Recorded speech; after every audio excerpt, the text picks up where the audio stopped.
эрчүүдийн амиа оролт өндөр байна.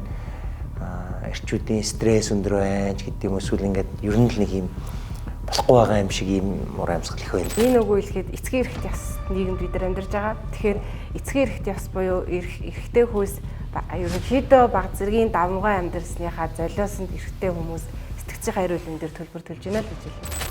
Магадгүй би хүчтэй байх ёстой гэсэн өгөгдлийг өөрөө ойлгоцсон мөртлөө тэр дүрдээ бас орохын тулд өөрийнхөө үндсэн мөн чанарыг гээгдүүлээд ядраад байгаа юм байна шүү дээ, мөн үү? Хэн хамгийн сэтгцийн эрүүл мэнд хүчтэй гэдэг вэхээр энэ сэтгэл хөдлөлийн тарих их тархины бор газар хоёр уялдаа холбоотой нийлмэл синхрон ажиллаж чадчихвэл тэр хүний сэтгцийн эрүүл мэнд аюул сайн. Хүчээс тавтай Монгол эрхтэй хүн гэдэг ихэр чи хөвчлэн нэг тийм үг дуу зүйтэй тий тэгэл нэг архиухаар аягүй яриа болчихдог шүү дээ тий. Оо тэгэл сарын өмнөх жилийн өмнөх юм яриад юмаа давтаж яриад тэгэхээр тэр чин өөрөө цааталтаа түрүүний нөгөө тархины холбоос нь бас хөгжөөгөө л яваагийн тий. Уг нь бид нар ямар нэгэн бодисын тусламжгүй өөрөө тэрийг гаргаж чадвал энэ ирүүлэхгүй. Нөгөө эр хүн илүү амьдралд юм тотгошоогоо нөгөө юмаа нууж ингэж явж байгаад ямар ч төрлийн юм чинь тодорхой хугацааны дараа тесрэлт өгнө шүү. Бас 76 наслд юм биш Монгол эмэгтэй хүн чинь дунджаар Монгол эрэгтэй чинь 66. Тэр баг 10 жилтэй. Ер нь дэлхийд дахиндаа эмэгтэй. Ер нь л одоо эмээнэрл үлдэнэ гэсэн үг шүү дээ. Ингийн яриад. Тий. 12 цагаас өмнө унтсан 1 цагийнаар 12 цагаас хойш унтсан 2 цагийн нартай тулдаг. Яг үүндээ бид нар тархийг гаруунд нь гаргацсан байгаа байхгүй. Тоож ярихгүй байна. Тэгэл нэг зүрхтэй, давсаг, гэлбүү, нас ахингуу төрөө бэлчээр хаа. Ийм ярьж байгаа байхгүй. 1800 онд анх спортод төмсөг хамгаалах хэрэгсэл спорт нэвтрсээр нэ тархи хамгаалаханд 1900 оноос нэвтрсэн жишээ нь.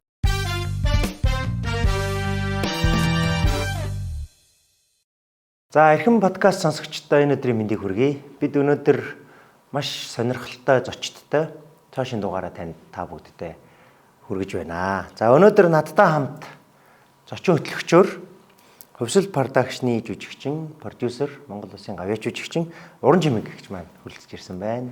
Урилга хүлээж авч ирсэнд баярлалаа. Maincast-ийг хүргэхэд Mons Cosmetic хамтран ажиллаа.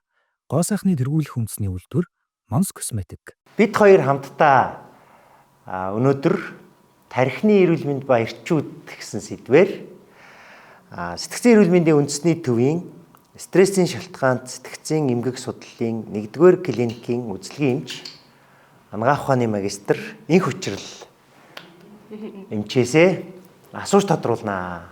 За мэдээж одоо сэдв бол маш сонирхолтой. Хүн болгон одоо тарих гэхээр тийм ойлгомжтой сэдв юм шиг санагддаг боловч энэ бол бас олон асуудлын их үндэс нөгөө талдаа бас олон асуудлын шийдэл одоо байж болох юм байна гэдэг ийм агуулгаар өнөөдрийн дугаар явна. За хамгийн дөрөнд одоо эмчээсээ эхнийхээ асуултыг тавья гэж бодож байна. Ер нь Монгол эрчүүд нэг л болохгүй байна да тий гэдэг нэг ийм уур амьсгал нийгэмд бүрдчихэд шүү дээ тий.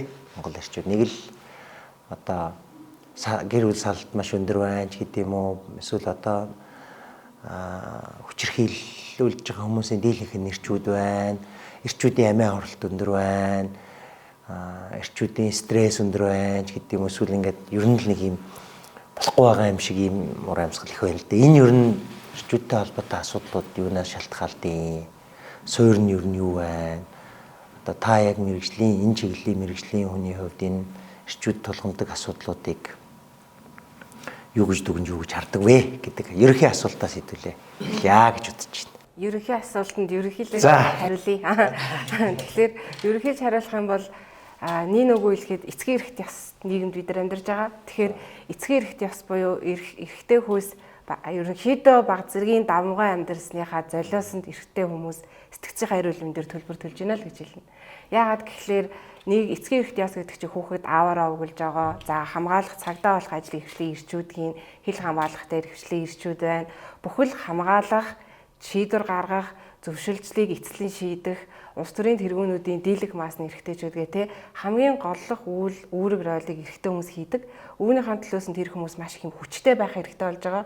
Тэгэхээр сэтгцийн эрүүл мэнд гэдэг өөрөө нэг талтаа ингээ хүний яг тийм сул дорой эмзэг байдлыг тоцтгож гаргаж ирдэг бүх сэдвүүдийг агуулж идэг эрүүл ахуйн баатал байхгүй юу. Тэгэхээр тэрийг тэр хүн нээлттэй ярьж чадахгүй өөрөө бүгдийг шийдээд өөрийнхөө нөгөө стил имижэндээ үнэнч бат тууштай байхын тулд байдаг учраас эцсийн дүндээ сэтгцэн эрүүл мэндийн дээр яалтчгүй төлбөр төлөөд эхэлж ийн л гэсэн. Тийм учраас эрэгтэйчүүдийн маань яг сэтгцэн эрүүл мэнд ер нь бол нийгэмд их орхигдож гин. Тэгээ хүндэгдэхгүй байна. Даалд нууц хэлбэрээр их явж гинэ гэсэн. Юм асуучих. Гяс асуух болохоор нөгөө замдаа мартчихдаг байхгүй юу?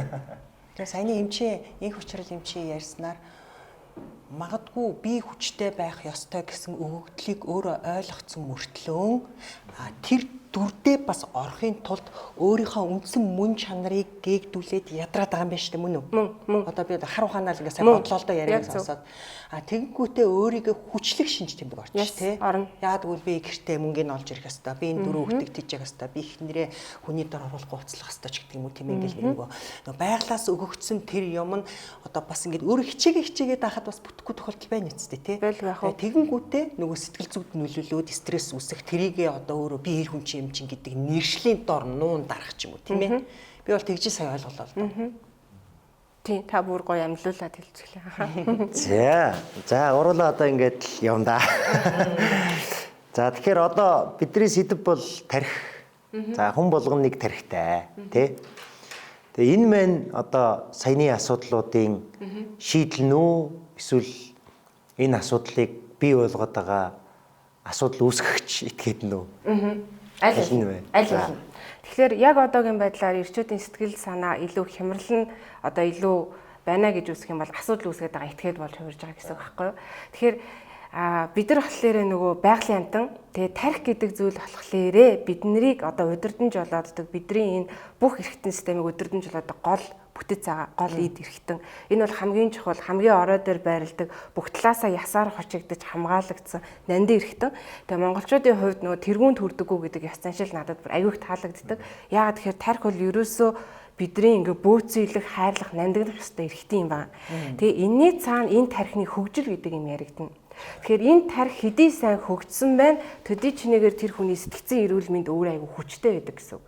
Гэтэл саяны нөгөө хэлсэн эцгийн эрхт ёсны нөлөөгөөр одоо хит нөгөө тэр хүн маань ир хүн байх ёстой гэдэгтээ автаад зарим талаараа хөгжил нь хоцрогдсон гэж хэлж болно. Зарим зүйл нь хөгжихгүй байгаа гэсэн. Бид нар хөгжүүлэхгүй байгаа гэсэн. Тийм учраас тэр хүн альва нэгэн тийм томоохон саад бэрхшээл тулгархад одоо түүнийг даван туулах ямар нэгэн арга замыг эрэлхийлэхийн оронд илүү бууж өгөх алхам руу эсвэл арх донтолт руу мөрөөдөд тоглоом хорт зуршил руу иймэрхүү байдлаар өөрөө өөрийгөө тэрүүхэн дэндээ арга заах руу давхиж ороод нэг өсөндөө одоо зөвөр арга замаа эрэлхийлээ даван туулж чадахгүй байгаа. Тэгэхээр энэ юу хэлж ийм нэхэр тарих маань тэр хүнд асуудалтай нүүр тулаад даван туулах хөгжил нь дутуу байгааг илэрхийлж байгаа. Шулуух хэлгээд.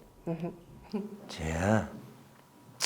Одоо яг одоо би чинь бас нөгөө хүүсээ төлөөлж байгаа хүний хувьд гэдэг шиг та сая нэг ийм санаа хэлж штэ ингээд юмаа шийдэж чадахгүй болохоор шийдэл нь одоо арх мөрөөдөө тоглоомч гэдэг юм ингээд яагаад асуудлаа үндсэн асуудал руугаа орохгүй шал өөр сэдвээс одоо шийдлээ хайгаад эсвэл одоо юу гэдгийг одоо магадгүй стресс ихтэй байхад тэр стрессээ өөрийнхөө учрыг олоод тайлъя гэж бодохын оронд яагаад ер нь хүний тарих энийгээ төр мартаад арх ч юм уу мөрөөдөө тоглоом ч юм уу хөөцөлж ин цаана ямар процесс болоод тэрлүүд тэмүүлээд авах тарихны одоо шийдвэр гаргах би яачих вэ? Би бас ингээд дундуур нь орчих уу? Гяс нэг ойлгосноор ингээд асуугаа эмчээсээ асуугаа явахгүй болохоор надад ч их аягүй сонирхолтой байгаа байхгүй юу? Энэ подкастад ороод би бас ингээд сонсоо суралцаад байгаа байхгүй юу? Би зүгээр стрессийг биш гинт хоп би болчихно гэж бодохгүй байгаа байхгүй юу? Одоо манай монголчууд ярьдаг шүү дээ нурууг нь аавна гэж ярьдаг шүү дээ тий. Аливаа амьдралын олон саад бэрхшээл одоо тодорхой их хугацаа бага хугацаанд тэр хүндээ таарсан амьдралын саад бэрхшээлүүд гарч ирж байгаа. За нэгийг зохицуулаад өнгөрнө 2 дахь, 3 дахь, 4 дахь ингээд тэгээд хэсэг хугацааны дараа гинт одоо би юу илээ гэдгээ хүн чинь өөр дөр ингэж мэдрэн штэ. Хүн чинь амьд ингэж мэдрэмжтэй хүн байгаа юм чинь.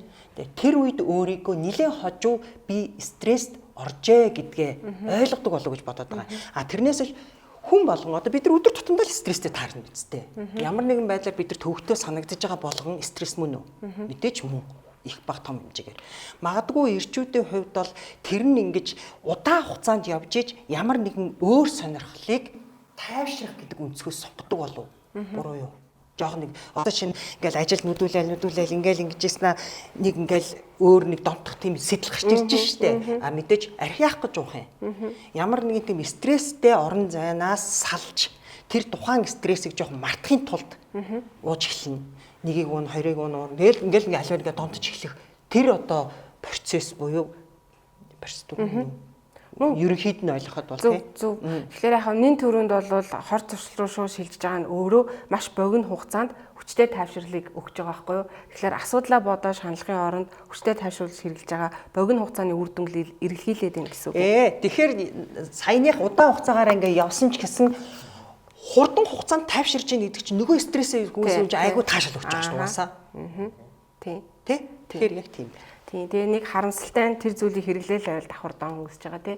Тэгэхээр тэрний цаана яагаад гэхлээр ер нь бол хүний ингээд уурах тарих амтнаас ганц ялгаатай бүтцэн их тархины бор гадар гэж нэрлэдэг шээ тий. Тэгэхээр бид нар оюун ухаанд хүн болж байгаа гол ялгаа нь болохоор шийдвэр гаргах, юмыг эргцүүлэн тунгаах, асуудалтай нүүр тулах гэдэг ийм нарийн нийлмэл процессыг хийж чаддаг бүтэц хүний тархинд байдгаараа л өөр. Эхлээд бид нар бол бүх амьтанд байдаг амьсгалах зүрх судас байгуулах хэсэг гээд яг энэ ар хэсэгтээ байрлаад энэ бол бүх амьтанд нийтлэг. Дараа сэтгэл хөдлөлийн тархи гээд арай дээд давхрахт нагаа. Энэ нь болохоор бас бүх амьтанд нийтлэг бид нар сэтгэл хөдлөл. Тэгээ сүүлд нь их тархины бор гадар. Тэгээд хин хамгийн сэтгцэн эрүүл мэнд хүчтэй гэдэг вэхээр энэ сэтгэл хөдлөлийн тархи их тархины бор гадар хоёр уялдаа холбоотой нийлмэл синхрон ажиллаж чадчихвэл тэр хүний сэтгцэн эрүүл мэнд аюул сайн. Харин энэ хоёр төдийлнээсээ уялдаатай ажиллаж чадахгүй бол тэр алдаатай байх гэдэг. Тэгэхээр эрэгтэй хүүсэн дээр гарч байгаа би нөх хөгжүүлэхгүй байгаа гол зүйл юу вэ гэхээр энэ хоёрын уялдаа холбоог төдийлнээсээ хөгжүүлээг байх гэдэг. Ялангуяа нөгөө амархан шантрах гээд байгаа ирчүүд төр гэсэн үг байхгүй юу? Эр хүн болгон тийм биш. Гэхдээ ихэвчлэн. Тэгэхээр жишээлх юм бол энэ хоёрын уялдаа холбоог одоо охин хүүхдүүд төр бол аюул сайн. Яагаад гэхээр охин хүүхэд ингэчгүй тэгчгүй гэд бөөцөлөөд охтуудтай аюул ярьж гин, аюул амьдралын хар бараа юм зааж өгж гин, туршлага хэлж гин те. Эрэгтэй хүүхдийг болохоор эр хүн бүгдийг өөрөө чадах хэвээр чанга ингэвэл гэдэг. Тэгэхээр эр хүнд ямар асуудал үүсэж ин гэхээр нөгөө эргцүүлэн тунгаах ингэж нөгөө эргцүүлэх тарих маань яг сэтгэл хөдлөлийн тарих итгэвч нь стресс гэдэг юу вэ гэхээр сэтгэл хөдлөлийн тарихны итгэвчлийг хэсгээ ичдэг гэсэн. Тэнгүүд энэ хоёр уялдаа сайтай хүн бол энэ ингээ итгэвчээ асаалтаа таашааг ингээд одоо нэг төрний машины чанга чимээ гарч яхад тэрнийг ингээ чангал суллах тохиог их тарихны боргод өргөнөс байхгүй тайвширжий хоёлаа ингээ тийя тэр холбоос нь суулангууд хит тэрэндээ автж байгаа гэсэн. Тэгэхээр тэрийг угаасаа нам дарахын тулд тэр хүн ихвчлэн гинтийн амныг үйлдэл бус руу уурлах ч юм уу те эр бараа гаргаад нууд тесвэрлэхүү хүнтэй одоо муухай харил зодоо өсгөх эсвэл манс юу арх уух ч юм уу иймэрхүү үйлдэл рүү шилжих гээд байна. Тэгэхээр эр хүнд бид нар нөгөө энэ хоёрын уялдааг сайжруулах холбоосыг ээж аав бид нар хүүхдтэй хаас нь үүсгэмээр байгаа байхгүй хөгжүүлмээр байна гэсэн. Mancast-ийг хүргэхэд Once Cosmetic хамтран ажиллаа. Гоо сайхны тэргүүлэх үндэсний үйлдвэр Once Cosmetic. Одоо тэнгууд танд одоо яаж гэж бодож байна вэ? Одоо жишээ нь хамгийн энгийн наацхийн жишээ биш юу бах вэ? Би бол өстой анх удаа сонсч ийм хоёр нь хоорондоо холбоостой байх хэвээр тэр нь хүчтэй байх юм бол одоо асуудлыг давж гарах чадамж нь өндөр байх гэсэн үг байна шүү дээ тий. За тэгэхээр одоо яаж? Тийм тэгэхээр энэ одоо тархины холболт нийлмэл ингээ синхрон ажиллагаатай болохын тулд наад захын жишээ ер нь бол тархины эрүүл мэндэд зайшгүй ингээ хэд хэд өгөгдөл байдаг биеийн эрүүл мэнд байх хэвээр. За тэгээд дээрэс нь нойрондоо сайн, хоолндоо сайн дасгалыг энэ дахиад нэг чухал зүйл ээ. Жишээлбэл нийгмийн харилцаа. Жишээлбэл тэгэхээр эрэгтэй хүмүүс нийгмийн харилцаа ямар байдаг вэ гэдэг айгүй том асуултын тэмдэг байхгүй юу? Одоо ингээд хэцүү зүйл тохиолдоход хин нэг нь л уцтаад андаа надад хэцүү байна гэж ярих хэрэгтэй хэд байгаа вэ гэдэг. Чи ир юм байж арчаагүй юм бэ гэд эргүүлээ хариулт сонсох боломж магадлал хэдүү бэ. Тэгэхээр энэ нийгмийн харилцаа уулын тархины эрүүл мэндийн айгүй томоохон чухал хүчин зүйл байхгүй юу? Тэгэхээр чи эмэгтэй хүн чинь ингээд байнга яриад юмаа зовлонгоо хуваалцаалах чинь цааталтаа бас тархиал хөгжүүлээд байгаа. Бараг нэг хов ярих тархиал ажиллуулад ч юм уу байхгүй юу? Тархиа хамгаалаад байгаа гэсэн.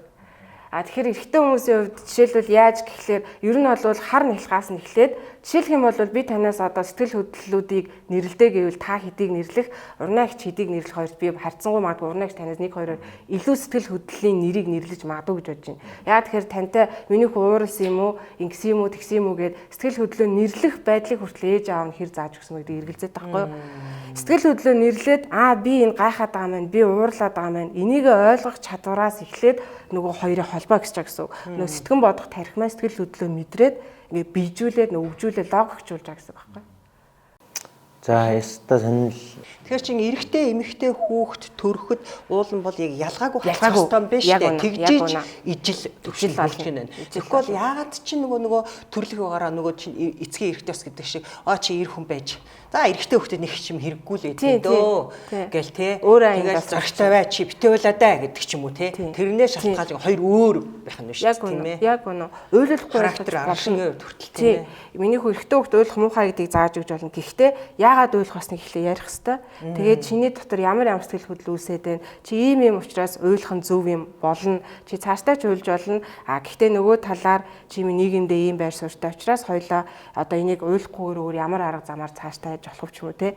Баг багаар насанд нь тохирох замаар ярилцаж уулан зааж өгөх хэрэгтэй гэсэн. Тэгвэл их тархины нөгөө нарийн нийлүүлэх процесс сэтгэл хөдлөлтөөгөө айгүй сайхан алдна. Тэгэхээр эцэг эхийн хүүхдтэйгээ хэрхэн харьцахаас шалтгаалж л суур яаж тавигдах гэдэг нь айгүй чухал болчиход. Маш чухал. Би бас харин яг энэ ойлгохтой холбоотой бас гайхаал байдаг байхгүй. Нэг талдаа ингээд эрэгтэйчүүдийг битээ уйл гэж өсгөж байгаа шүү дээ. Тэгээд тэр нь одоо сүүлийн үед ингээд ойлгохгүй болохоор ч гэдэм юм сэтгэл хөдлөлөө гаргахгүй болохоор эрчүүд ингээд байна гэдэг боловч нөгөө талдаа одоо уйлаадаг их чинь бас нэг тийм сонин санагдаад байдаг байхгүй надаа. Тэгэхээр таны хэлдэг яагаад уйлав? Учир шалтгаан нь юу вэ? Ингээ ярилцах хэрэгтэй юм байл. Ярилцах хэрэгтэй. Шууд уйлахыг бондлох өөрөө айгүй том хориг үсгэж байгаа. Юунд уйлсан? Ямар шалтгаанаар болохгүй. Тий. Тэгэхээр эцэг эхчүүдэд бол айгүй чухал юу юм биш үү те? Уйлж байгаа бол учир шалтгааны ярьж тэрийг ойлгохгүйгээр шийдэж даван туулж чаддаг болгох те. Би бол одоо эрэгтэй хүнийг ингээд шийдэл нь өөрөө уйланхаа болоод тэгээ уйлаадгүйгээд ихэхээс илүү яг л тэгж бодоод суух. Яг та сая ингээд одоо шинэлэн ухааны үндэстэй хэлчих шиг боллоо. Яаж ойлгохгүйгээр тэгтээ өөртөө байгаа асуудлаа шийдэх вэ гэдэг аргыг л олж ижил ер нь урагшлах юм шиг санагдав. Тийм. Юу уйлуулмаар санагдаад байна те. Тэр хүн юун дээр яг уйлж нөгөө нугарчих гээд байна. Энэ бүгдийг ухаарах өөр айгүй чухал. Ер нь тэгтээ нэг Монгол эрчүүч одоо ингээд нэг 30-аас 40-тэй ч юм уу 40-оос 50-тай Монгол эрэгтэй хүн гэдэг ихэр чи хөвчлэн нэг тийм өгдөө зөөтэй тий тэгэл нэг архиухаар айгүй яриа болчдөг шүү дээ тий. Тэгэл сарын өмнөх жилийн өмнөх юм яриад юмаа давтаж яриад нэг тийм л юм шүү дээ. Тэгэхээр тэр чинь өөрөө цааталтаа түрүүний нөгөө тархины холбоос нь бас хөгжөөгөө л яваагийн юм байна. Тий. Уг нь бид нар ямар нэгэн бодисын тусламжгүй өөрөөрөө тэрийг гаргаж чажвал энэ ирүүлэхгүй юу? Тэгээд нөгөө саяны нөгөө эрэгтэй эмэгтэй хоёрын харьцуулт ингээд сонсоод ирсэн чинь энийг ярмаар санагдав. Одоо шинэ эрэгтэй эрчүүдийн тэр сэтгэл зүй. Эмэгтэйчүүдийн сэтгэл зүй. За тодорхой хэмжээний хэд наслтгийн амьдралыг туулж байгаа тийм ээ.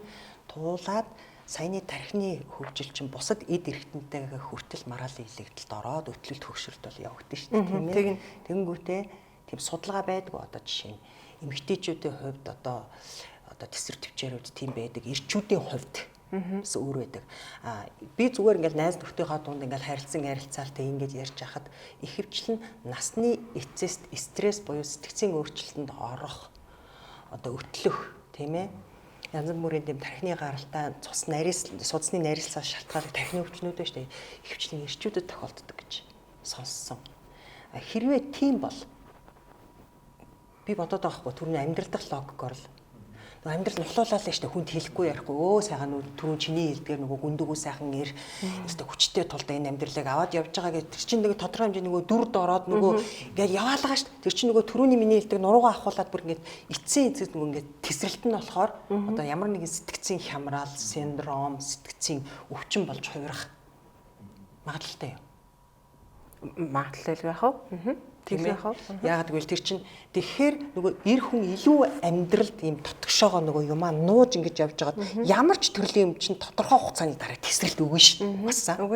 Тэгэл тэр тесрэлт нь одоо янз бүрийн тийм сэтгцийн өөрчлөлтүүдээр илэрх.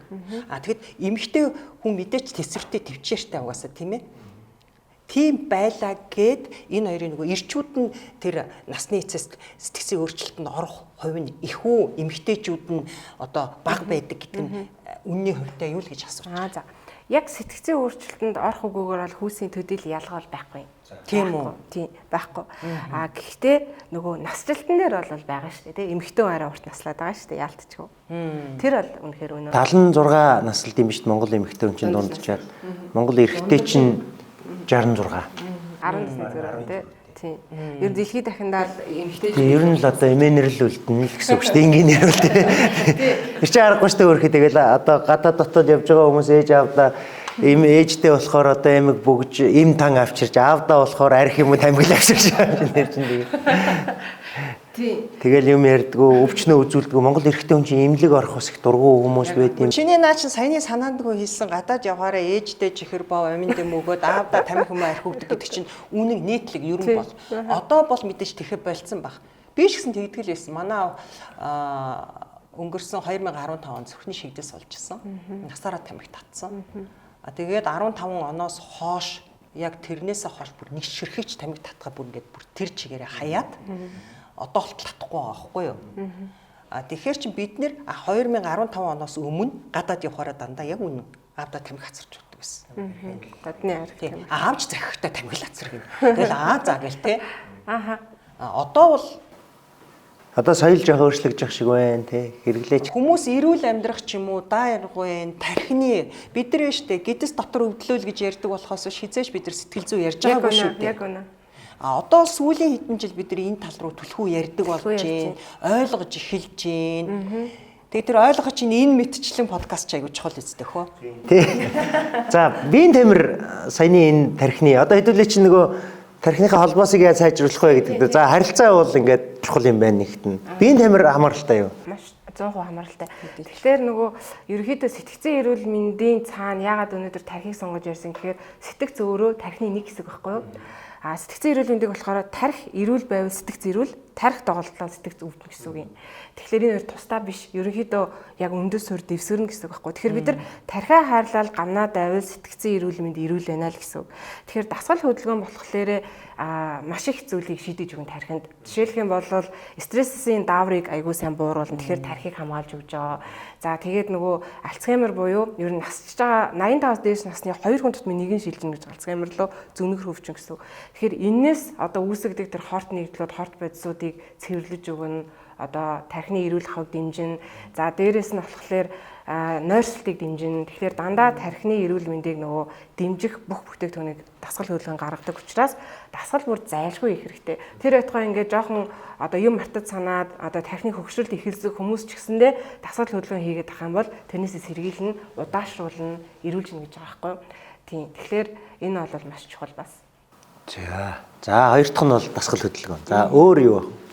За тэгээд нөгөө нийгмийн харилцаа гэсэн. За мэдээж нөгөө бидний эрүүл орчин, гадаад орчны эрүүл ах байгаа.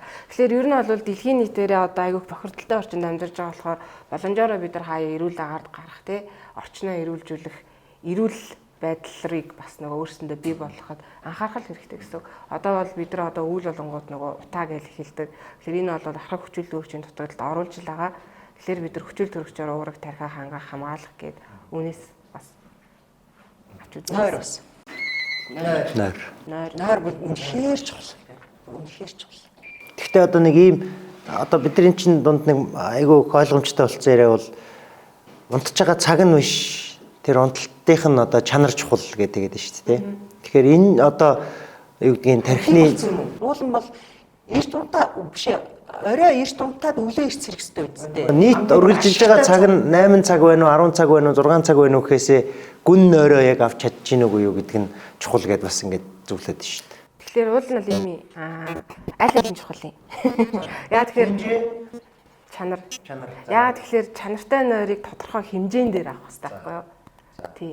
Тийм учраас аль аль нь чухал гэсэн. Тэгвэл яг хүн унтах хэрэгтэй цаг гэж байгаа шүү дээ. Тэгэхгүй би ингээл уцаа авах гэж байгаа өөр юм хийж байгаа чинь 2 минут унтууд гэдэг чинь сайхан нойроо чадахгүй шүү дээ. Тий. Тэгэхээр нойрон дээр айгүй хэмээгддэг. Ер нь бол яг хав тавчхандаа яг чанартай нойр хизээ байдаг вэ гэхлээр шүн дундаас урагшаа нойр гэж үздэг. 12 цагаас урагшаа. Урагшаа гэдэг нь 1 2 3 цаг гэсэн үг үү? 10-аас 12 юм. 11 19 гэсэн үг. Бидний яг сэрүүн байж гэдэг цаг. Тий. Тэнд илүү чанартай 12 цагаас өмнө унтсан 1 цагийн нойр 12 цагаас хойш унтсан 2 цагийн нойртой тэнцдэг байхгүй. Чанар нь. Тэгэхээр ер нь бол 10 цагт унтаад 6 цаг те энэ бол яхаа зүгээр хүний унтах цагийг бид нар ингэж их цөглөх худлаа л да. Гэхдээ ер нь хамгийн тэгвэл бүр л сайн гэсэн. Ер нь бол дунджаар 7-аас 8 цаг унтдаг. А тэг хүн нэг нойрны мөчлөг дамждаг, нэг нойр нэг цаг 30 минут үргэлжлэн. Тэгэхээр яг чанартай энэ нөгөө нэг нойр 4-өөс 6 цикл үргэлжлэх хэрэгтэй байхгүй. Тэгэхээр чи нэг цаг 30 минутаа ингээ үржихээр нэг 7-аас 8 цаг л болж байгаа. Maincast-ийг хүргэхэд Mons Cosmetic хамтран ажиллаа. Гоо сайхны тэргүүлэх үндэсний үйлдвэр Mons Cosmetic. За дараа нь одоо ингээд за 8 цаг би унтлаа. 11 цагт орондоо орлоо. Өглөө 7 цагт бослоо. Тэгтээ 8 цаг унтсан хэрнээ нойр хансан мэдрэмж авахгүй.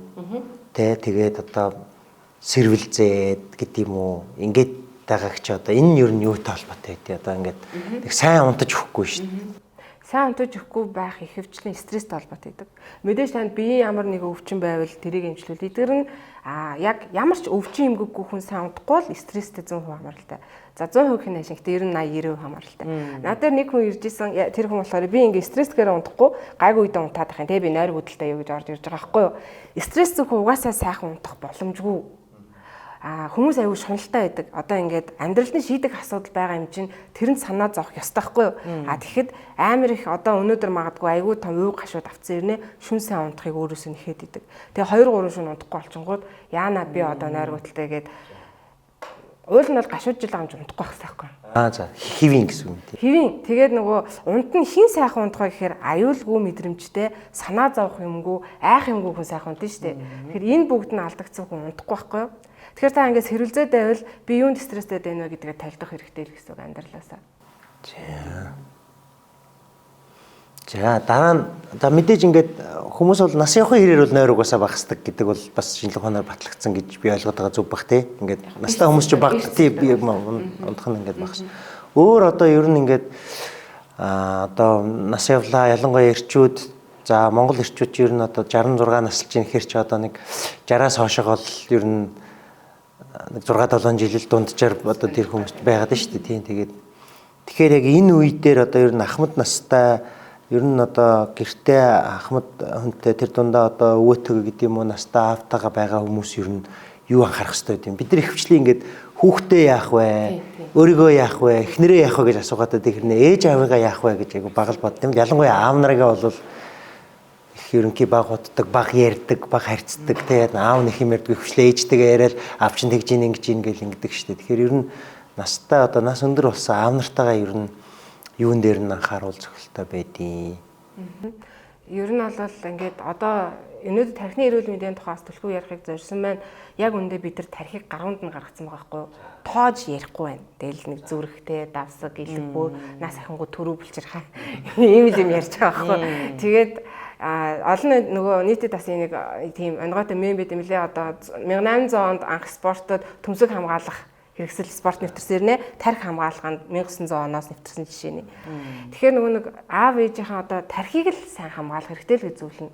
Яагаад гэхэлэр ээж аавыгаа ингээд аягүй сайхан эрүүл сайхан саруул насжуулаа гэвэл ээжийнхээ тархийг тордох хэрэгтэй. Тэгжиж аав ээж нь ааваараа ээжээрээ хуучнараа яг амьдрна. Тэр нь өөрчлөгдөд эхлэвэл ер нь бол дээрээс нь тэр хоёр нь улмал хүний гартал орж эхлэн гэсэн үг. Асаргаа шаардлагатай болно, эргээд хөвгт шиг л болж эхэлнэ. Тэгэхээр манайхан болохоор ганц хийдэг зүйлийг өгөхөр нэг жилдээ ганц совилолд явуулах юм уу, эмнэлэг төвлөл өгöd гашиг байгаа байхгүй юу. Тэгэхээр яаж аав ээжээс хэрэглэх вэ? Мэдээж ер нь бол энэ тархиныхын эрүүл мэндийг аягүй сайн дэмжих хэрэгтэй байна. Номер 1-т нь бол боломжоор ярилц, та нартай ярилцахгүй нэгэн тэр соёл занал нэвтрээгүй байгаа бол ахмадуудын цуглардаг газруудыг ингээ олж нээгээд аваачиж үзүүлээ танилцуулаад үз таалагдаж юуны maaгаад нэгдүгüрт нь тэг үе тэнгийн хүмүүстэй найзлуул нөхөрлүүл ярддаг хүмүүсийг нэмэх харилцаанаас холдуулж болохгүй юм тий. Ерөөсө болохгүй хүн нийгмийн амтан тэгэд ярихгүй байх тусам тэр нөгөө тархины маань хэрэгцээ багасаад байна л гэсэн үг яг үндэ. Хоёлоо байжгаад хоёлоо одоо өндөр настай хоёр хөгшин байжгаад нэг нь өнгөрсний дараа ингээд айгүйх сэтгэлээр унаад ячлаа гэдэг. Тэр бол яг цэвэр харилцааны л юм байна. Айгүй юу штэ. Яг нэг биеийн тал нь лалга болж байгаа. Ярьсан их учрлын ярьсан саяны ахмадын тэр аавын сэтгэл зүй ч юм уу. Миний хувьд бол айгүй ойрхон сэтгэв. Яагаад гэвэл би одоо ээж аавтайгаа миний ээж хоёр амьд сэрв. Одоо 90 гараад явж байгаа хоёр хөгшин байгаа байхгүй юу. За тэгээ эрэгтэй хүн гэж ярьснаас ингээ хөтлөлтийн хувьд бол хоёр өөр. Манай ээж бол их тайван хүн. Нэг хөөхөн гээд өвгөнд ороод ингээд те ингээд хүн санаа зовоод яг хөө мэдээж өтлөлтийнхоо нэр тархины судас нарийсж байгаа тэр нөгөө хүүхчиг болдог чинь одоо хүн болгол тэгэн штэ тэрнийхээ зарчмаар бол яг хөө нэг ярьсан юмаа давтаж ярих нэг асуусан асуултаа дахин асуух ч юм уу те тэрийг бүр нилээ сайн тайлбарлаад ахад буцаж давтан асуух ч юм уу одоо би дөнгөж сая гэрт байж байгаа л гарахад чи хизээ ирэх үү гэдгийг ингээд гаран гартал хамгийн багадаа ингээд 7-8 удаа асууж байгаа байхгүй. Тэр болгонд нь залахгүй хариулна. Тэгэл нөгөө эмчийн хэлдгээр нөгөө мэдээж би нэг л юмыг аюулсаа ойлгож байгаа юм. Хоёр хөвшин дээрээ харахаар би зээтэй болохгүй юу би өөрөө имээ болоод. Тэнгүүтээ нөгөө зээ ээж хоёр чи яг ингээд гурван тал ингээд зэрэг ижил. Тэгсэн чинь яг ижил юм. Ижил үйлдэл, ижил хандлагууд давтагдаж байгаа байхгүй энэ хоёр дээр. Тэгэхээр би яг ийм гурван ихэр зээтэй юм шиг надад санагдчихлаа юм л да. Тэгэхээр яг үнэндээ бухимддаггүй биш, бухимддаг байлаа. Одоо ингээл юу гэдэг сошиалар харахад нэг сайхан те ээжийн аваагаа асарсан ч юм уу тийм ээ. Нэг сайхан ингээл хүн болгон ээж аав нь хамт байгаа стан поинттай юм аа. Гэл инг тийм үнэн. Сайхан шүү дээ тий. Одоо би ингээд 50 нилийн хол гарцсан биш дээ. Одоо ингээд дунд руу ороо гараа явж штэ. Тэгээ би ээж автагаа дахиад нэг 60 хүртлээ байчихсан гэж хинчиг бодно. Гэхдээ энэний цаана асар их асуудал байдаг гэдгийг одоо миний үеийн яг настай ээж аваа асарч байгаа хүн л мэддэм билээ. Тэдний одоо харилцан ойлголцох сэдв юм билээ. Тэрнээс биш ээж аав нь эрт өнгөрцөн ч юм уу те тэр хүмүүс бол дандаа хамслын үгүүд ихэмжлэг гардаг юм шиг байлаа. Хамт хөтлж чадаагүй өстэй тэгдэг байсан, ачийн харилж чадаагүй гээл те ингээл те тэгэл нөгөө чич стацтай юм а гээл те. Тэгээ би боддог байхгүй юу? Хүн хөтлөн гэж. Яг л тэр миний зэ шиг. Бүх юм асаргаанд, бүх юм ингэж сайн ойлголцтой, тодорхой, оновчтой харилцаа үүсэхгүй бол одоо чи хизээ ирэх үү гэдгийг л одоо яг олон асууж шít тийм ээ. Тэгээд тэр чинь мартчихин гэсэн үг үстэй тий тэр чинь асууснаа мартчихин гэсэн үг байхгүй юу. Тэгэхээр ийм настай хүний сэтгэл зүйдээр би нөгөө түрүүн танаас нөгөө эрэгтэйгийнх эмэгтэйгийнхээс ялгаатай байдгүй гэж асуугаад одоо ерөнхийдөө ер нь бол ялгаагүй л байдаг юм байна шүү дээ тийм ээ. Адилхан л хүл эмчин эмзэг, адилхан л хүн ч хүлээж авч байгаа мэдрэмж адилхан л байж таараа шүү дээ тийм ээ. Тийм болохоор надаа энэ хөгжүүлэлтэй холбоотой сэтгэл зүй буюу маш ойрхон байна. Тэгээд маш их бухимддаг байж байгаа. Би сүүлийн одоо юу гэдгийг бараг 4-5 жил би юу ойлгосон юм бэ гэхээр тэр эргэн тойрон байгаа бидний ах дүүс би өөрөө нөгөө хүмүүстэй илүү ухаантай байгаа учраас гэсэн үг байхгүй юу? Цогцож харьцах ёстой юм байна. Гэтэ дөрвөө бид нар нөгөө хүүхэд байхдаа шулганаад хэлд орж явахдаа энэ ямар шувуу вэ гэдгээ бол мянгал асуусан байж таараа угаасаа. Тэрийг л аягуулсаа ухамсарлах хэрэгтэй юм бэлээ. Тэгээд бид нар өөрөө сэтгэл зүгээ настай хүмүүстэй яаж харьцах уу гэдгээ ингээд ойлгоод эхлэх юм бол нөгөө стресс арай багасна. Энэ чи ингэж байгаа учраас арай нэг яг нэг эмч шиг ингэж шинжлэх ухаанаар тайлбарлаж чадахгүй ч гэсэн ерөнхийдөө нэг хар ухаанаар яаж харьцах уу, яавал ийх үү гэдгийг ингээд бүр ингэж мэддэг болт юм бэлээ. Би одоогор бүрэн төгс мэдсэн гэж хэлэхгүй л дээ. Тэгтээ одооноос л би заримдаа ингээл харьцаа үүсгэснийхаа дараа ч юм уу гэрээс гараа авч явахдаа бас заримдаа харуулах тохиолдол байна шүү дээ. Арай ширүүтэлчүү. Заримдаа болохоор арайч бүр ингээд эрхлүүлээд нөгөөдөл нь бүр ингээд яг нэг жоох хүүхд эрхэлдэг шиг ингээд бүр ингээд ингэдэг байхгүй. Тэгэхээр энэний балансыг тааруулж тэр одоо настай хүнтэй харилцах харилцааг эхлээд ухамсарлаж ойлгох хүмүүс нь одоо үр хүүхдүүд бид нэр өөрсдөө юм бэл. Тэгэхээр энэ подкастыг үзэж байгаа нэг олон настай ээж автай хүмүүс байгаа тийм ээ. Зарим нь бол тоодогч байгаа, тоодгүнж байгаа. Одоо түрүүний одоо эмч хэллээр хамгийн зөв юм нь харилцан яриа үүсгэх. Хэрвээ ээж аваа харах гэсэн нэрийдлэр нэг бараа болд суугаал, уцаа ухаал суугаал те нөгөө залуу насныхын юмыг яриулах хэрэгтэй, харилцан ярьж суух хэрэгтэй, сэтгэл санааг нь тэр гомдлсон чамаагүй сонсох хэрэгтэй тийм ээ. Тэр хүүхдтэй одоо яаж харьцдгийг тэр шиг ингэх юм бол тэр харилцаа үүсэж байгаа учраас тэр чинь сэтгэлд нь ядаж аяг уяг байх байхгүй тийм ээ. Тэгэхээр өнөөдрийн ярьж байгаа энэ би маргааш дахиад жилийн дараа ямар болохыг мэдэхгүй. Гэхдээ ерөн бол үр хүүхэд нь л уян хатан байх л аюул чухал. Мөн үнэ. Яг үнэ. Тийм бид нар аюулсан хөлөөн зөвшөөрөөд ойлгоод тэг хүлээцтэй тэгэл хандах хэрэгтэй байгаа.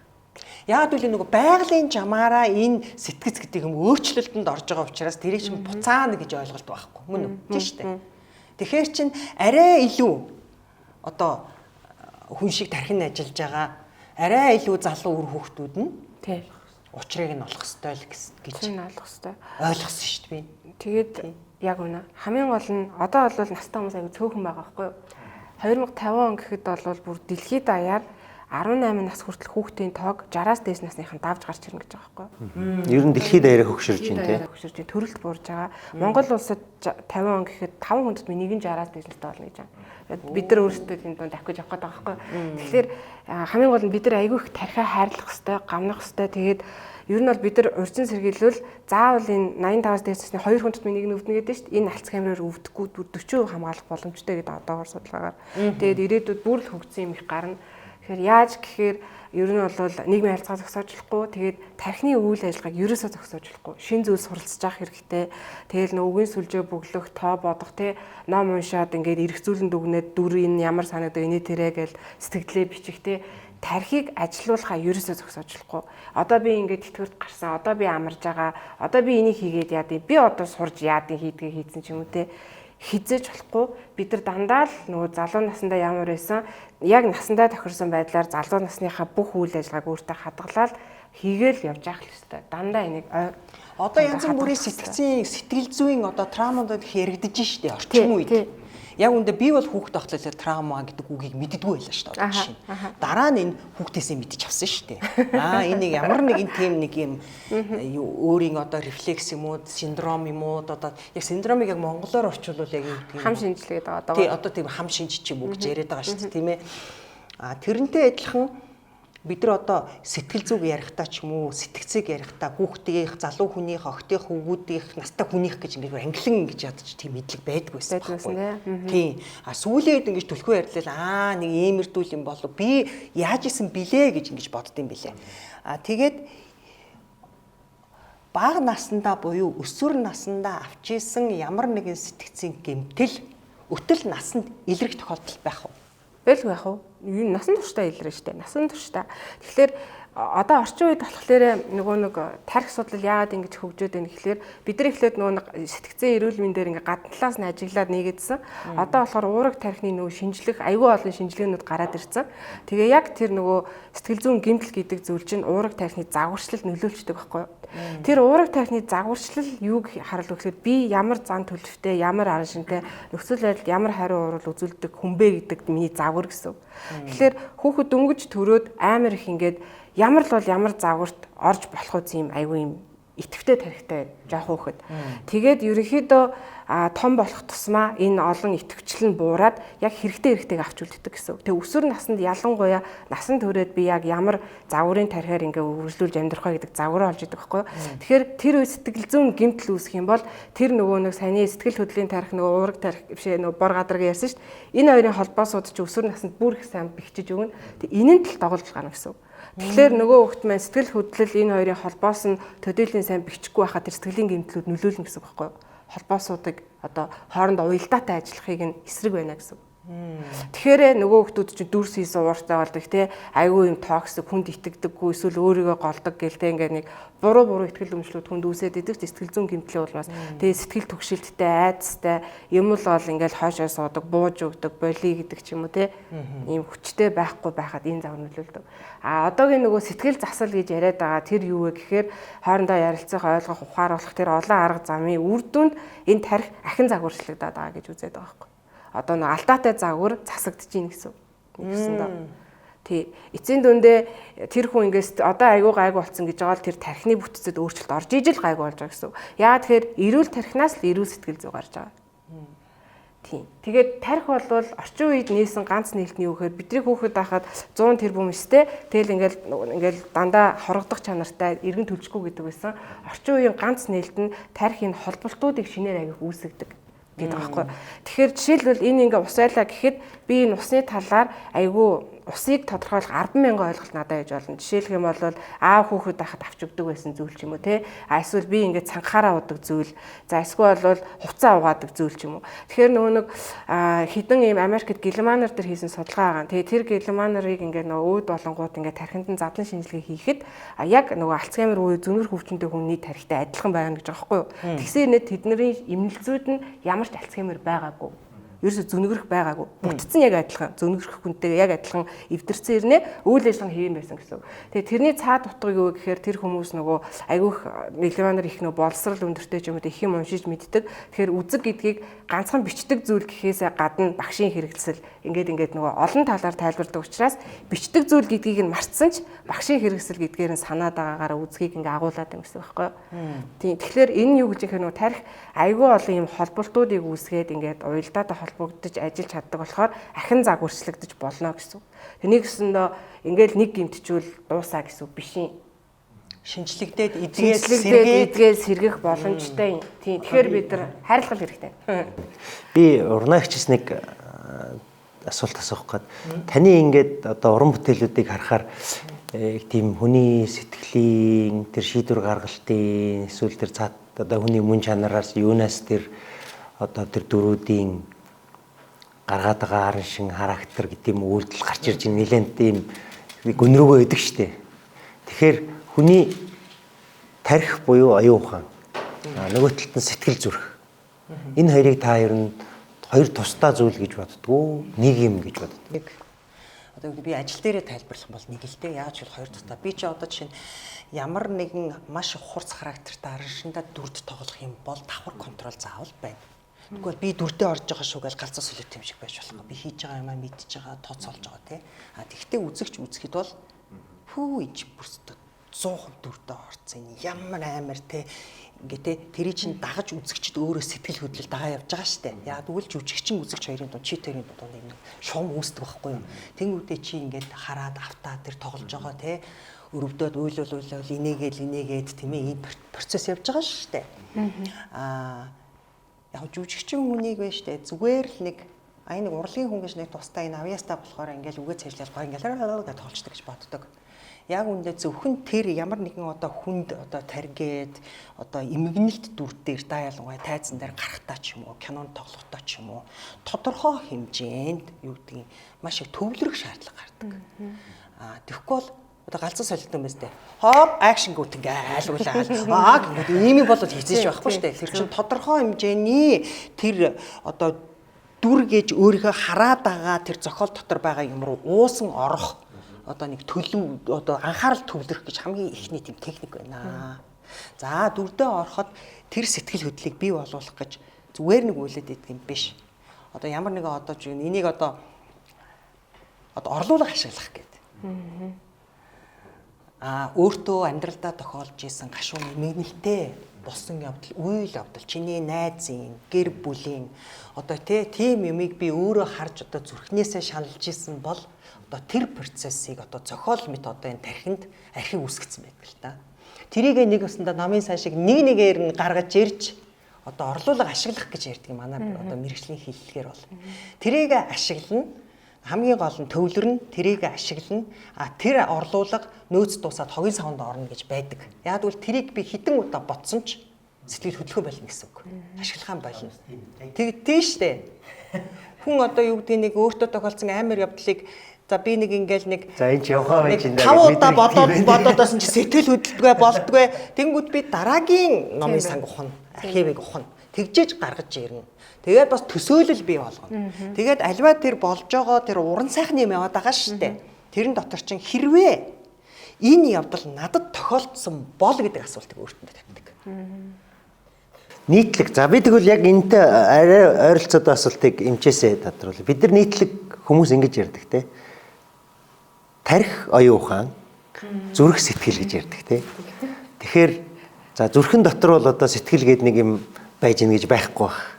Тэгэхээр бидний энэ төрж байгаа мэдрэмжүүд бас адилхан тархинаас төрж байгаа болов гэж одоо таамаглаж байна. Тэгэхээр мэдрэмж яг логик дүгнэлт хоёр одоо бидний толгой дотор нэг хоёр ялгаатай юм байгаад байна. Энэ хоёулаа тархинд байгаад байна уу? Ангаах ухааны хувьд юу гэж үздэг? Бидний зүрх сэтгэл гэж ярьдаг маань нийтлэг төрөгдлөө эсвэл үнэхээр хойлоо тархинд.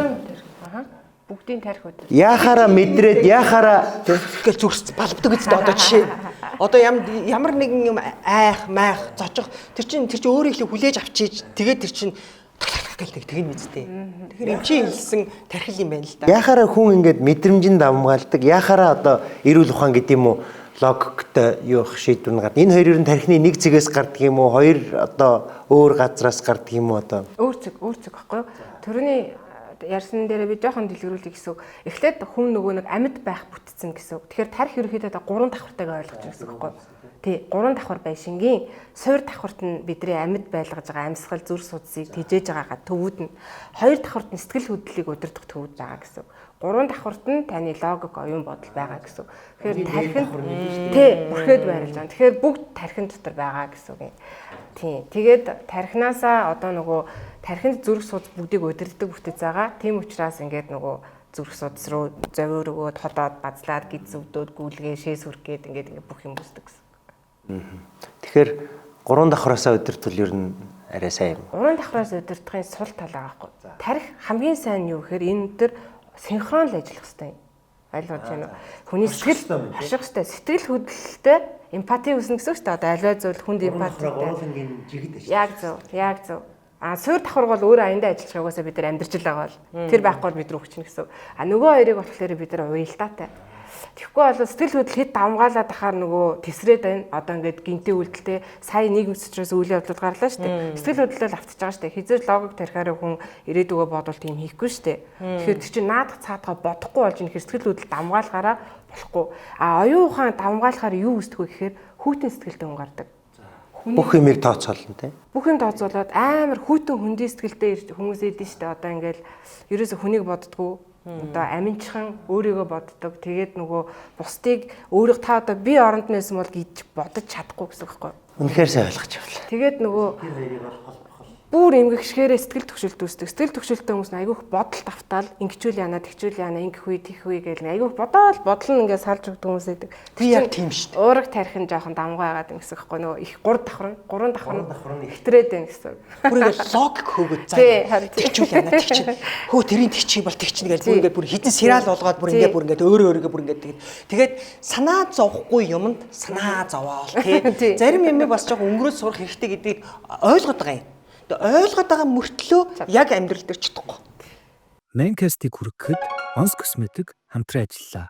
Гоо сайхны тэргүүлэх үндэсний үйлдвэр Mons Cosmetic. За, Монгол ирчүүд хамгийн нийтлэг байдаг юм саяны орнаагч хэлсэн юм. Монгол эрэгтэй хүн айгүйх юм мэднэ. Ер нь ингээд Монгол эрэгтэй хүн юм тайлбарлах юм. Ялангуяа нэг 40 настай эрэгтэй хүнд ер нь л ингээд шин юм айгүй хэцүү ягаад гэвэл бүх юмны тухай мэднэ. Чи юм наа чин тийм. Тэгсэн ерний амьдралд нь юу ч бүтээгүй, юу ч болоогүй байж идэг. Тэгээ ингээд дүүрэн тийм юмсын тухай ойлголт тэгэл одоо улс орныг яаж удирдах уу ч мэджилээ, тэ байшин яаж барих уу мэджилээ. Тэгтээ улсаач удирдаагүй, байшин гач бариагүй, амьдралаас тэгшрээгүй, ажин ч болоогүй явж идэг. Энд чи ер нь одоо тарих талаасаа юу гэж үзэх юм бэ? Эсвэл зүгээр одоо юу гэж үзэх юм бэ? Тийм хүмүүстэй та ер нь таарчсан. Одоо миний айгүй олон хүн тийм. Зөндөө таарч. Энд чинь энийг юу та ихлэ хариулмаар байна уу? Бодлоо. Үгүй. Зүгээр миний саяны ойлгосноор бол тэр бол бүгд гэхээс илүү үе үеийн тэр нийгмийн амьдралыг даван туулсан тэрүүгээрээ арай өөр гэж магадгүй гэж. Тийм. Энийг юу гэж нэрлэх вэ гэхээр тэр хүний нөгөө зам төлөв гэж нэрлэдэг байхгүй юу? Яг таны асуусан асуултыг. Энэ зам төлөв юу вэ гэхээр тэр тарих тэгээд загварчлагдсан байна гэсэн үг юм. Загварчлагдсан. Одоо тэр хүн ингээд айгүй хэм мэднэ хүлтгсээр нэ юу ч хүлээж авахгүй өөрчлөгдөж гэсэн тэмүүлэлг байгаад. Тэгэхээр нэг ясандаа ингээл нөгөө тарихаа ингээд хэлбэржүүлчих чинь аа гэсэн үг байхгүй юу? Одоо ингээд юм мэдхгүй царайлал сул дараа олон ч юм уу те тэрийг ингээ ухвал тийм ийм нөгөө нэг зан төлөвийг бүрдүүлэх учир шалтгаан тэр хүнд байсан байгаа гэсэн хүүхэд наснасаа эхлээд тэгээ ингээ юм болгоныг мэдэн чадна мэдхгүй юм байхгүй тэгсэн ирнэ ингээд өөрчлөгдөжихгүй гүжүүд хөшүүн тэгээ нөгөө өөрлөө яг ингээ өнгөөгөөд энийгээ өөрчлөл ингэх гээд тэгэж гэхээр нөгөө өөрийгөө нэг тийм сул дараа ч юм эсвэл буруу хүнээр ч юм уу те нэг тийм болохгүй аа хүнээр мэдрэх гээд ангууд хамгаалах механизм үүсээд үгүй тэгэхгүй би угаасаа хамгийн зөв байгаа болж байгаа бүтэж байгаа чадна гэд тэгсэрийг хийдэггүй. Тийм тэгэхээр энэ бол нөгөө хүний зан төлөв гэсэн үг байхгүй. Тэгээд энэ зан төлөвлөсөн тархитагаа л хамааралтай гэсэн. Тэр тархи нөгөө түрүүний өсвөр наснаас ингээд загварчлагдаад эхлэнгээ хэлсэн шүү дээ.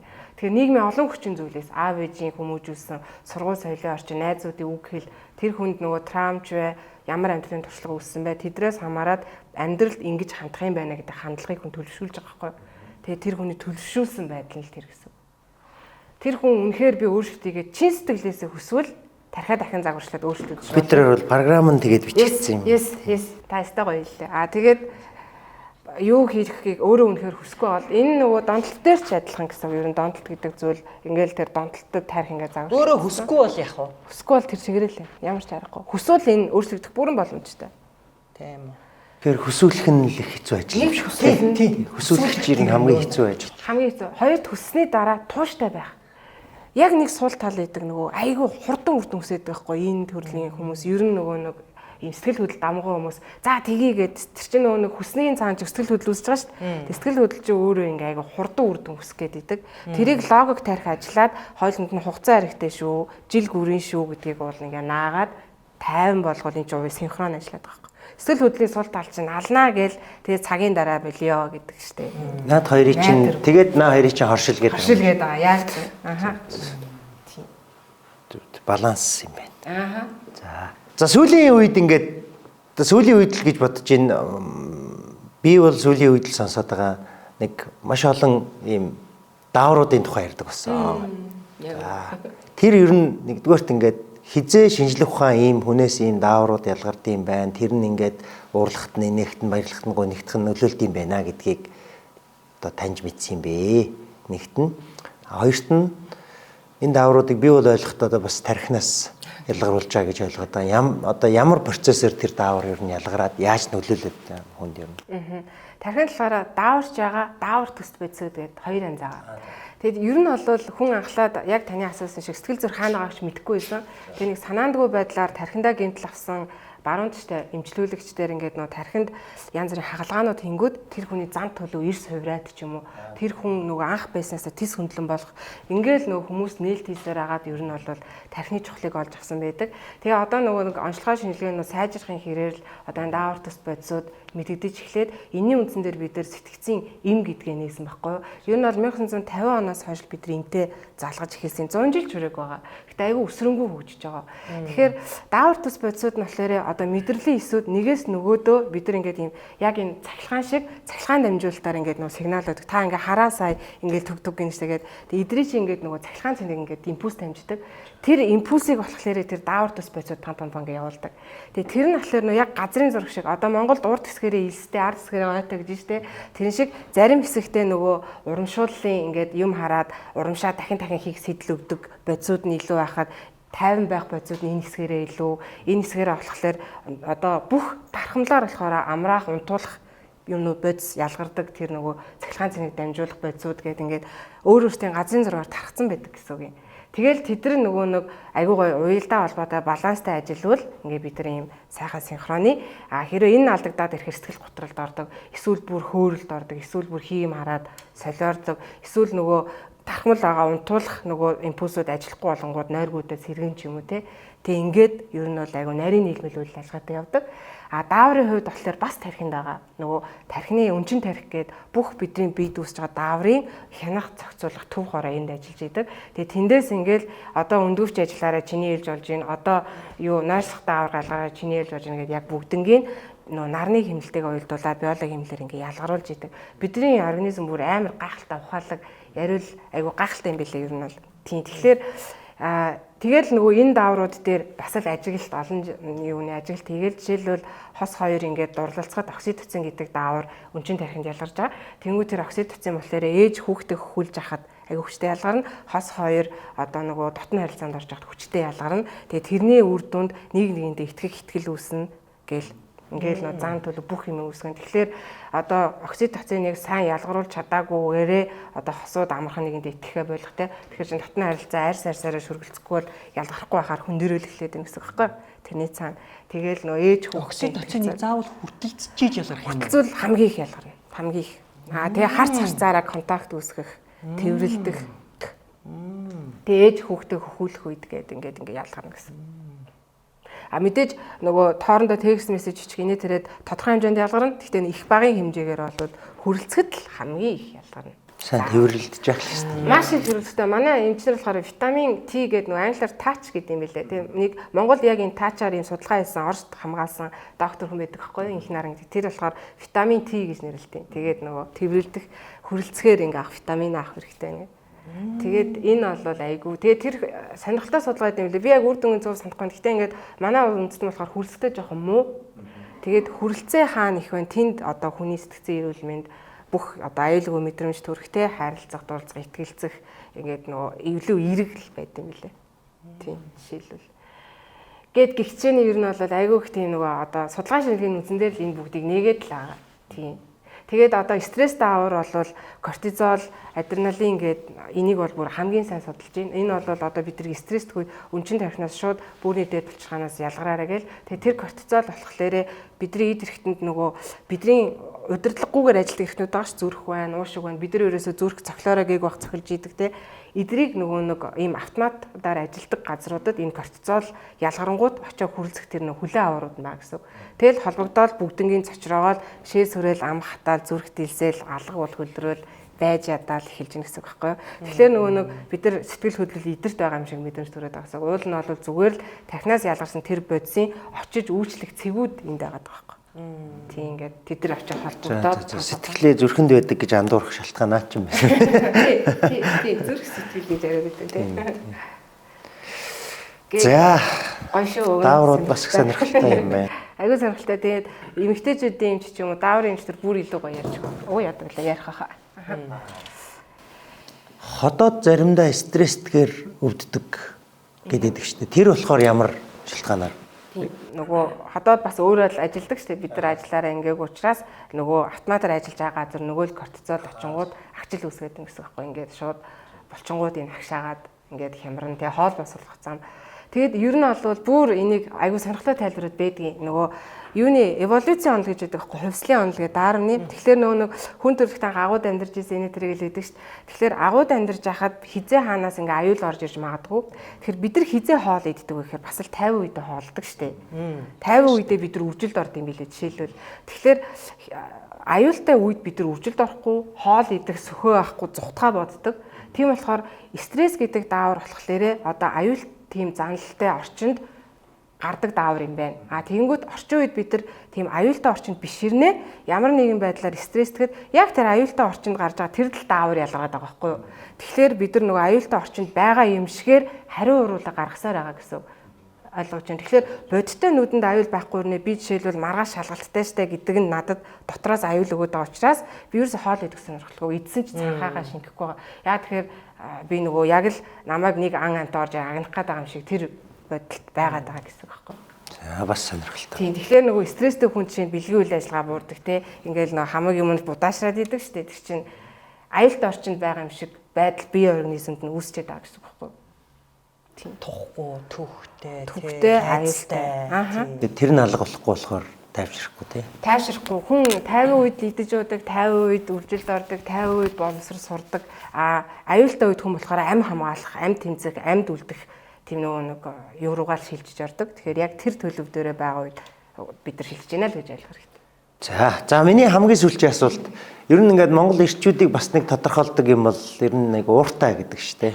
Ер нь ууртай хөмсөг зангидсан эсвэл одоо ингээд ер нь жоохон ширүүн дөрвөн гэдэг те. Тэр нь бол одоо яг нэг талтаа бол эн чин бид нар чинь ийм одоо Монгол эрэгтэй хүний чинь ийм 50 нийгэмд амьдраад бас удаагүй шүү дээ. Ер нь л Монгол эрэгтэй хүн чинь түүхэн талаасаа бол дайн байлдаанд бэлтгэгдсэн аюул ослоос сэргийлэхтэй одоо тэр ар гэрээ шуурах одоо юу гэдгийг бүх юмны өмнө авч гарах хэрэгтэй хэр чинь нэг тийм хүчтэй хаттай байх хэрэгтэй бол тарж байгаа. Нэрэл одоо ингээд дайн байлтаа явж явах чинь хин тэнд уйлаад гонгоноод явж байгаа нөхөр чинь тэнд амьдрах боломжгүй шүү дээ. Тэгэхээр чинь тэр нэг юм одоо дайн байлдаанд зориулагдсан нүүдэлчин ахуй дотор хатуу ширүүнийг туулж явах хэрэгтэй хүний чинь угаасаа нэг бэлдэж тарнаа да тий. Тэгэхээр тэр хүн чинь олон толоо юм ярьдаг, асуудлыг өөрөө шийддэг гэдэг юм одоо ингээд ийм аим гарах чадвартай гэдэг ингээд ийм яг би зүгээр өөрөө ингээд бодохдоо баг энэ дунд амьдрахын тулд нэг талтаа бол одоо хүн ер нь яг таны төрөний хэлдэг ийм хатуу ширүүн тий олон тав үггүй өөр одоо юу гэдэг уйлж гонгноод байдгүй юмаа нэг хүнд илэрхийлээд байдгүй хилээд байдгүй нэг юм одоо болох ёстой байж таарж байгаа байхгүй. За ингээд тэгсэн чинь бид нар одоо тийм аюулгүй нийгэмд ороод ирлээ. Гэхдээ нөгөө уур стрессээ уйлдгүй дантайгаа аваад ороод ирлээ. За уур хаанаас гараад байна? Яаж энийг бууруулах вэ? Ер нь бол энд эрчим л яригдсан шүү дээ. Уур бол айгүй их эрчим байгаа. Эрчим байгаа тийм ээ. Тэгээд за ямар шалтгаанаар уурж байгааг бол тэр хүн шийдэх байх. Шалтгаангүй уурлна гэж хвчлэн байхгүй байх л та тий. Тэгэхээр тэр уурыг бид нар гол нэг яаж юу гарах вэ гэдэг дээр л ажиллах хэрэгтэй байгаа. Тэгэхээр яг таны хэлдгээр ингээд дайн балдаан байхгүй ч энэ зүйл байхгүй ч одоо явахаа гэхлээр дайн балдаан байхгүй ч гэсэндээ тэр эрчмийг одоо бид нар зарцуулж авах хэрэгтэй. Эрчим бол хэвээрээ дагаад ирсэн байгаа шүү дээ. Тэгэхээр спортоор хичээллэх хэрэгтэй байна.